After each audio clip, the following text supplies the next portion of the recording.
আসসালামু আলাইকুম। এখন লব্বা সিম দিয়া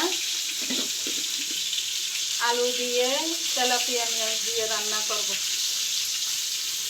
পেঁয়াজ দিলাম, রসুন বাটা দিলাম, হালকা জিরা দিলাম, লবণ দিলাম,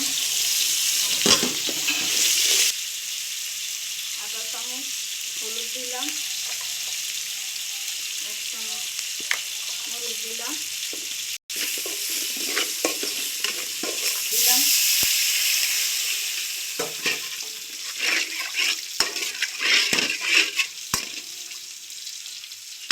দিব।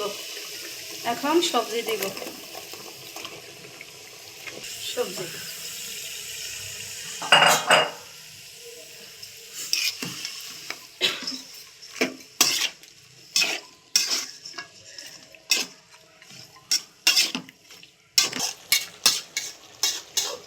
দেখেন গাইস, কি সুন্দর পানি বাইরে হয়েছে। এই পানিতে রান্না হবে। চুলার আঁচটা কমাই দিব।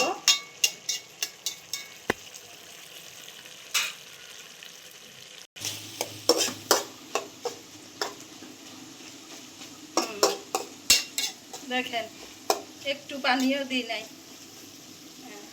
এখন হয়ে গেছে, নামিয়ে ফেলবো। আল্লাহ হাফেজ।